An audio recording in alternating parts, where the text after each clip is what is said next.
Pre-order the Clownfish TV comic book right now on Indiegogo. Go to clownfishtvcomic.com. That's clownfishtvcomic.com. This is a fun collection of all new comic strips based on dumb stuff we've said on the show. Again, that's clownfishtvcomic.com. You're gonna have to hurry. We're only taking pre-orders for a limited time. Now we're gonna get back into the show. Hello and welcome back to Clownfish TV. It is me, Geeky Sparkles, and I am here by myself. You only get me today for this video, but we have some breaking news with Disney making some announcements about Walt Disney World and some of the things that they're going to change or bring back. And one of them is the Disney Dining Plan. One of them is in regards to Genie Plus. One of them is in regards to not having the theme park reservation system for some people. A lot of the headaches that guests have been complaining about, they're going to address. We have some good news. I mean, this is actually a good news video, I think, mostly. The only problem is I have to wonder how bad it's gotten at Disney and how much money they're losing for them to bring back some of these things, because they have been adamant that it was here to stay. Park pass reservations, here to stay. We don't know when we're bringing back Disney dining plans because of financial feasibility and different things. Everything people have been asking for years that they've like blown off or ignored, they're now suddenly announcing them all at once. And this is after we had other announcements earlier this year as a way to entice fans and guests back to the parks. So I'm thinking they're running into some issues with not getting people back down to Disney World. And I'm pretty sure that the whole thing with DeSantis and Disney is not helping. DeSantis passed the law, or signed the law into place like last week about the ability to nullify the agreement that Disney allegedly made with itself. And now Disney is now adding more things to their lawsuit against DeSantis and company for that. Now they want that overturned as well. So while they're continuing to do this and it's actually making people roll their eyes and turning people off, now they're trying to offer these things. And I think it's very telling that they're giving everybody everything that they kind of wanted at once. To me, that's a very telling thing. So we're going to talk about that. Before we get into it any further, please like and subscribe. We're at 308,000 subscribers. Woohoo! So please make sure you hit the bell for notifications and subscribe if you would like to. I'm going to go down to this list. Okay, so they have 5 updates to make your visit easier. So if you're just tuning in, we're just going to review these updates for you. So the first thing they're going to do is remove theme park reservation requirements, but only for date-based tickets. The theme park reservations have been an ongoing issue for many guests. Disney has double, tripled down on it. Even when they haven't been needing to keep them, they've been doing it. They're saying it's to keep the park attendance down. But if you're over there and the crowd levels we've seen as of late, it's not really working. It's just causing planning a trip to Disney to be a lot more confusing and difficult. I've seen many people complain on the different Disney themed boards. They have park pass reservations. They go to the park and somehow they get deleted off their app and they've lost like different things in regards to their trip. And that's one of the things that people keep having happen. So apparently what they're going to do is they're going to open up the bookings for 2024 on May 31st. Okay. And all of these things seem to take place starting on January 9th, 2024. So you'll be able to book these starting May 31st.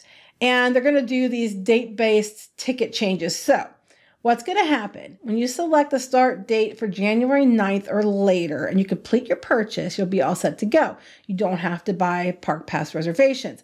For reference, date-based tickets are the standard ticket option we offer to guests. So it's not like the annual passes and things like that, which I find very interesting because they just started selling annual passes again. But I think annual pass holders and people with like cast members and things will still have to make their park pass reservations, while other guests who have just the basic expensive tickets won't have to. So it's kind of rewarding those who buy day-to-day tickets. And I have to wonder if come time they're going to limit how many annual pass holders or cast members are allowed to go on certain days to make more room for the expensive tickets. I'm a little concerned about this for those people. But they said that they're going to do this to help manage attendance. Whatever, that's what they're doing. Then they have, going hand in hand with that, is the good to go days for annual pass holders and cast members. In 2024, We plan to offer select days in which our annual pass holders and Disney cast members may visit Walt Disney World theme parks without needing a park reservation. So they're trying to spin this as a positive, but I think this is just to throttle annual pass holders because they finally opened annual passes again for sale and people were buying them like crazy. And it probably was, oh crap, now we've sold all these annual passes. We're going to have too many people. So I think they're spinning this as a, oh, look, it's a win for you, but it's actually probably a way to try to throttle you. They said, once introduced, we will roll out these good-to-go days on an ongoing basis. This will be in addition to the recent update, which offers pass holders the opportunity to visit theme parks after 2 p.m. without needing a park pass reservation, except Saturdays and Sundays at the Magic Kingdom. Yes, if you have an annual pass and you want to go to Walt Disney World parks, you could go in after 2 and not need a theme park pass reservation, except for the weekends at Magic Kingdom. Good-to-go days may vary by park, and pass holder blockout dates and capacity limitations continue to apply like they do today. Again, so basically this is the days we don't think we have a lot of tickets sold. We need butts in the park. So we'll make those days good-to-go days for cast members and annual pass holders that come in. The reason I'm saying this is because normally you just hear, annual pass holders get treated like everybody else, but now they're treating them in the same way they treat cast members. And cast members, a lot of times anymore, it's basically when there's room, we let you in. And that's how it sounds like annual pass holders too. If people paid a lot of money to have those passes, and it just, and then they're doing these good-to-go days. We'll give limited days where our attendance is down and you could just come if you want. I don't know. I think they're gonna punish annual pass holders, but spin it like they're doing you a favor. I don't know that, but that's how it reads. Now, the one thing people were really excited about, they've been asking for, is the Disney Dining Plan. Disney Dining Plan was removed when the parks closed for the pandemic in 2020 and has yet to return, despite fan demands. People have been asking for it. So the good news is, starting on May 31st, you can book a package for dates after January 9th or on January 9th and on for 2024 that will include a dining plan. Okay, so it says, time to eat. Disney dining plans will be coming back as an option for those staying at Disney Resort hotels who purchase a vacation package with us, starting with stays beginning January 9th, 2024, which will also open for bookings on May 31st, which I said. We know our guests and families in particular have missed dining plans, which offer guests the convenience and peace of mind of prepaying for your meals and snacks. It is nice. Sometimes I don't think it's a better deal. It depends what you're looking for. Guests will be able to choose from 2 popular options, packages that include either the Disney Quick Service Dining Plan or the Disney Dining Plan. Both plans will be great value for families with young children with access to many spectacular food and beverage offerings across Walt Disney World. I'm a little concerned by the way they said a great value for families with young children. Because when they do the Disney Dining Plan, they have, it's like tickets. There's one for kids that are like 3 to 9, and then one for everybody else that's 10 and up, okay? So when they're focusing on young children having a good deal, it says to me that they're going to up the price on the adult plans. I am under no delusion of thinking that when they announce the dining plans and we see more about them come May 31st, they're not going to have a bunch of things in it or changes made to it that benefit Disney, but not so much the guests. I'm fully expecting some things to be changed to make it maybe not as appealing as people once thought it was, because they fought so hard to not give it back, and all of a sudden they're giving it back. They're not going to do it unless it's going to benefit Disney in some way. And them wording young children as the ones who it's going to be a great value for makes me go, So we'll see what happens with that. It's good news so far, but we don't know the details, and the devil's in the details. So they also talking about extended park time for Disney Resort Hotel guests. Yes, if you are a Disney Resort Hotel guest, you usually can get in the park. I think it's half an hour early now. It used to be an hour. And if you stay at some of the expensive hotels, the deluxe, they are doing special after hours events and nighttime things for them because they spend a lot more than everyone else.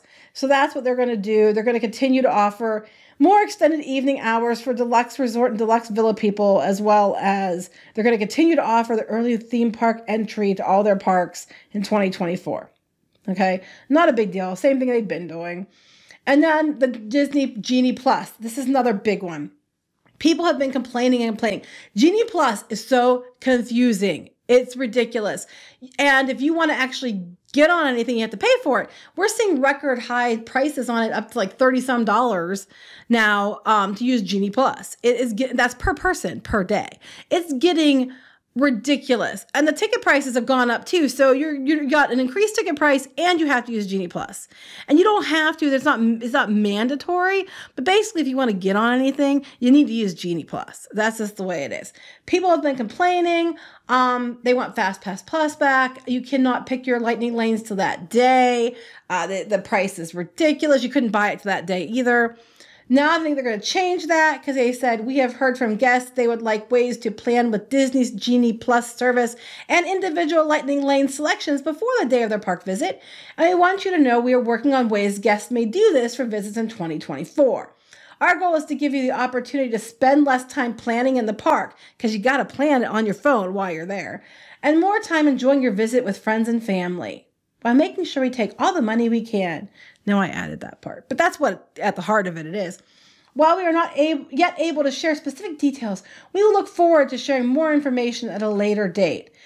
It's going to be interesting to see how they do this, because if you're going to let people pick their Genie Plus services and lightning lane selections before the day of your park, like we used to see with FastPass Plus, what's going to happen is it'll be for certain guests who pay probably certain amounts of money, and then other people are not going to have access. It's probably going to be like everything that's good is going to be gone already, and too bad for anybody else who didn't plan ahead. It's going to be FastPass Plus, but more problems. If you ask me, that's what's going to happen. And it's going to cost you a lot more. Like, you can make your lightning lane selection 3 months before you come, and you could pay this amount of money to do so. But then what happens is anybody who comes to the park that day might not be able to make a lightning lane selection and might not get to ride something because they weren't staying on property or something like that. Disney will find some way to make sure they get more money out of you or screw you over. That's what they do. So these are the updates that they're going to be giving people. Some of them are potentially good. Some of them I think are good, but they're going to have caveats. We don't know the details yet. So, I mean, don't get too excited until we find out what they're going to do or how they're going to do this. Also, Disney has a tendency to say they're going to do something and then you don't hear about it for months again.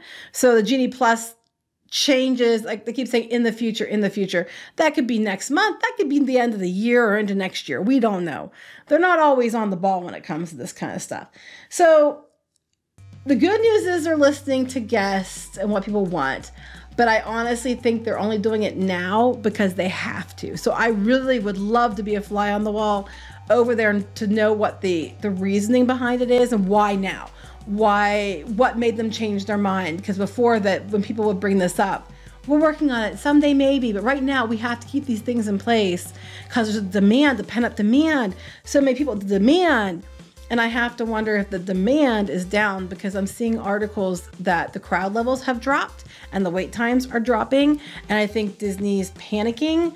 For a company that's going to invest $17 billion and make a whole new park with new jobs or whatever, they sure seem kind of worried to me. But I guess it's a win for those who want to go. So good news and bad news, I guess. But there you have it. So please like and subscribe, and we'll talk to you later. Bye. Help support the channel. Go to thereef.support and get early access to podcasts, videos, and other content. That's thereef.support.